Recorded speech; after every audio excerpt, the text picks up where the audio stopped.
রহস্যময়ী পর্ব ১ লিখেছেন লামিয়া ইসলাম স্বর্ণালী। সুনসান রাস্তা দিয়ে হেঁটে যাচ্ছে একটি সুন্দর রমণী। পরনে সাধারণ একটা গাউন, গলায় সুন্দর করে ঝুলানো ওড়না। রাত তেমন না, ৮টা বাজে। মেয়েটি হাঁটছে আর ফোনে কথা বলছে। হ্যাঁ মা, আসছি, এত চিন্তা করো না। কি হবে বলো? চিন্তা করো না, সবে তো ৮টা বাজে, তাহলে চিন্তা করো কেন? ফোনের উপাস থেকে কিছু শোনার পর সে আবার উত্তর দিল, এদিকে তেমন রিক্সা চলাচল নেই মনে হয়, তাই সামনে এগিয়ে দেখি এলাকাটা বেশ সুনসান। অপর পাশ থেকে আরও কিছু কথা শুনে বলল, ঠিক আছে, এবার রাখো, সামনে মনে হয় মানুষ আছে, তাদের জিজ্ঞেস করি। এই বলে মেয়েটি কল কেটে দিল। তারপর সামনে এগুতে লাগলো। কয়েকটা ছেলে বসে কথা বলছে, দূর থেকে দেখা যাচ্ছে। সম্ভবত খুব হাসাহাসি করছে। মেয়েটিকে দেখে মনে হচ্ছে খুব ভয়ে আছে। তারপরেও সামনের লোকগুলোর কাছে যাচ্ছে কাঁপা কাঁপা পায়ে, কারণ এই সুনসান রাস্তায় না আছে কোনো লোক আর না আছে রিক্সা। বিপদে পড়ে এদের ছাড়া কোনো উপায় নেই। তাই মনে হাজারো দ্বিধা নিয়েও সামনে এগুলো। লোকগুলোর কাছে গিয়ে দেখল ওখানে ওরা ৫ জন লোক। চেহারা দেখে মনে হয় লোকগুলোর বয়স ৩০ থেকে ৪০ এর মাঝামাঝি। তাকে দেখে লোকগুলো কেমন করে তাকিয়েছিল, কিন্তু কিছু বলছিল না, হয়তো তারা অপেক্ষায় আছে মেয়েটি সামনে এসে নিজে থেকে কিছু বলবে। মেয়েটি সামনে গেল, তাদের গিয়ে জিজ্ঞাসুভাবে বলল, আচ্ছা ভাইয়া, এদিকে কি কোথাও রিক্সা বা সিএনজি স্টেশন আছে?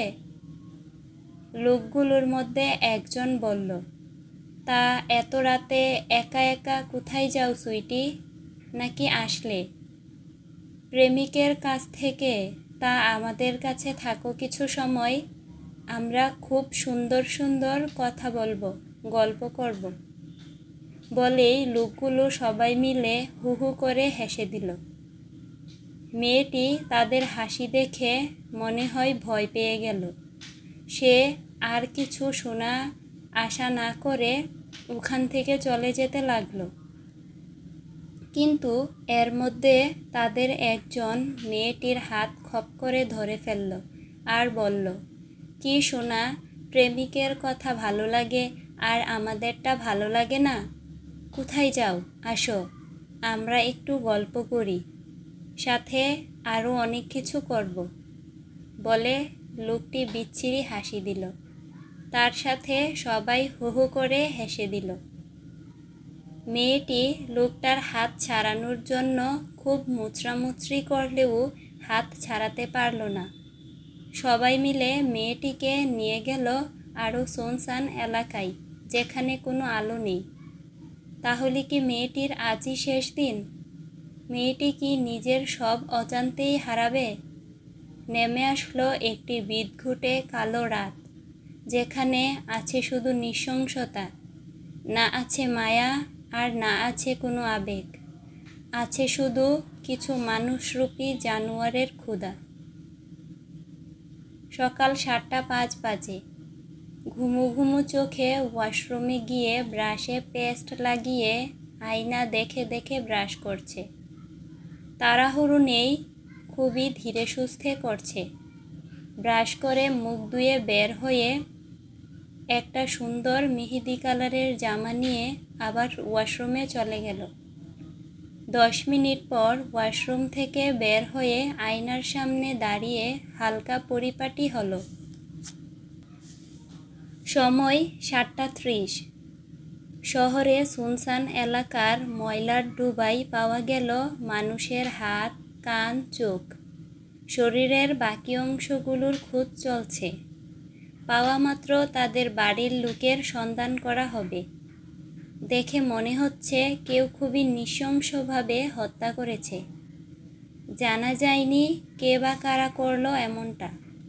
পুলিশ তদন্ত করছে। পুলিশের বক্তব্য অনুযায়ী তারা খুব শীঘ্রই খুনিকে পেয়ে যাবে আর তারপর শাস্তি দেওয়া হবে। এতটুকু দেখেই কেউ একজন রিমোট দিয়ে টিভি অফ করে দিল। আহ নিধি, টিভি অফ করলি কেন? দেখতে দে। তুমি তো জানো এগুলো দেখলে বা শুনলে সারাদিন আমার মাথায় এগুলোই চলে। তাহলে আমার সামনে কেন এগুলো দেখো? তুই আর তোর ওভার থিঙ্কিং। ভালো করে নিউজটাও দেখতে দিলি না, ধুর। এটা শুনেই নিধি হেসে দিল আর লোকটার কাছে গিয়ে নিজের কোমরে হাত দিয়ে বলল, আরে আমার দাদা, একটু পর আবার রিপিট করে দেখে নিও। লোকটি ভ্রু কুঁচকে বলল, হ্যাঁ হ্যাঁ, আমি তো সারাদিন টিভি নিয়ে বসে থাকব। আমার তো কোনো কাজ নাই, অফিস নাই। ওদের কথা শুনে রান্নাঘর থেকে একটা মহিলার কণ্ঠ ভেসে আসলো, তোদের ভাই বোনের এই তর্ক শেষ হলে এবার আয় আর নাস্তা খেয়ে নে। আর নিহান, তোর অফিস নাই, তর্ক করছিস কেন? আর নিধি, তোকেও বলি, নাস্তা না খেয়ে কি শুরু করলি? কলেজে যাবি না নাকি? আয়, তোরা নাস্তা খেয়ে নে। বলেই উনি টেবিলে নাস্তা দিতে লাগলেন। তারপর ওরা কেউ আর কিছু বলল না। নাস্তা করে যে যার গন্তব্যে চলে গেল। নিধি একটা রিক্সা করে কলেজ আসলো। রিক্সা থেকে নেমে রিক্সাওয়ালাকে ভাড়া দিয়ে সে কলেজ এর গেটে ঢুকলো। এর মধ্যে দেখলো এক জায়গায় জড়োসড়ো হয়ে কতগুলো মেয়ে কথা বলছে। তাদের মধ্যে একটা মেয়ে বলল, ইস, দেখেছিস কি কিউট, হ্যান্ডসাম আর ড্যাশিং। আরেকজন বলল, হুরে, আমি তো ফিদা, হাই। তাদের চোখ ছিল সামনে হাঁটতে থাকা একটা যুবকের দিকে। সে সবাইকে উপেক্ষা করে হেঁটে চলছে। তাতে যেন নিধির কোনো মাথা ব্যথা নেই। সে হেঁটে চলল তার ক্লাসের দিকে। এর মধ্যে সে শুনতে পেল কেউ তাকে ডাকছে, নিধি, বেবি দাঁড়া। ডাক শুনে নিধি পিছনে ফিরল আর একটা সুন্দর হাসি দিল আর দাঁড়িয়ে পড়ল। আর সেই চেনা ব্যক্তিটির কাছে এসে দাঁড়ালো আর বলল, কিরে, তুই কাল আসলি না কেন? এটা বলেই সে মুখ ফুলিয়ে দাঁড়ালো। নিধি এটা শুনে একটা বড় করে হাসি দিল আর তার দুই হাত দিয়ে তার গাল ধরে জাকিয়ে বলল, আরে আমার জান বুসু, রাগ করো কেন? সরি বলতে পারি নাই, আসলে ব্যস্ত ছিলাম। বুশরা তার গাল থেকে হাত সরিয়ে বলল, তাই নাকি? আমার থেকেও বেশি প্রয়োজনীয় কিছু আছে নাকি? এটা বলে সে আবার মুখ বাঁকিয়ে দাঁড়ালো। নিধি এবার একটু গম্ভীর হবার ভান নিয়ে বলল, এখন কি আমার বেবির রাগ করলো?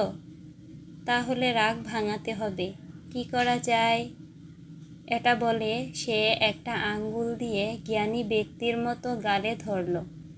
বুশরা এটা দেখে মুচকি হাসল আর বলল, ঠিক আছে, মাফ করাই যায়। কিন্তু কিন্তু কিন্তু এটা বলে চোখ ছোট ছোট করে একটা বাঁকা হাসি দিল। নিধি ভ্রু কুঁচকে তাকালো আর বলল, কিন্তু কি? বুশরা এবার একগাল হু হু করে হেসে বলল, আমাকে আজ ফুচকা ট্রিট দিতে হবে। নিধি এবার হালকা করে হেসে দিয়ে বলল, ওকে ওকে, এটার জন্য এত কিছু? এবার চল, ক্লাসে দেরি হয়ে যাচ্ছে। এই বলে ওরা হাঁটতে লাগলো। এর মধ্যে অনেক দুষ্টামি হাসাহাসি করলো। তারা ক্লাসে এসে মাঝে পাকা সিট দেখে বসলো। তার কিছুক্ষণ পর ক্লাসে প্রফেসর আলোক সিনহা আসলো। সবাইকে গুড মর্নিং বলে সুন্দর একটা হাসি উপহার দিল। সবাই ওনাকে গুড মর্নিং বলল। তারপর উনি বললেন, আজ তোমাদের ক্লাসে আমি প্রথম আসলাম, তাই আজ সবার পরিচয় নিব। এটা বলে উনি সামনের বেঞ্চের এক ছেলেকে উদ্দেশ্য করে বললেন, তুমি শুরু করো। ছেলেটি দাঁড়াতেই সব মেয়েরা যেন হা হয়ে গেল, যে জীবনেও কোনো ছেলে দেখেনি। আর ছেলেটি ছোট করে শুধু নাম বলল, আনাফ শাহরিয়ার আনান। তার কণ্ঠ গম্ভীর। এটা বলেই সে বসে পড়ল। তারপর এক এক করে সবাই পরিচয় দিল। এরপরে বুশরা একগাল হেসে বলল, আমার নাম তাসনিয়া ইবনাত বুশরা। তোমরা আমাকে বুশরা বলতে পারো, তাসুও বলতে পারো, আমার কোনো সমস্যা নাই। এটা বলে সে আরও একটু হাসল। তারপর বসে পড়ল। এবার নিধি মুচকি হেসে বলল, আমার নাম Nidhita Islam Nurin. Nice to meet you all. এটা বলে হাসিটা প্রসারিত করল আর বসে পড়ল। কিন্তু কেউ শুনতে পেল না। কেউ একজন কোনায় বসে নিধি নিধি বলে বিড়বিড় করছে আর বাঁকা করে মুচকি হাসছে।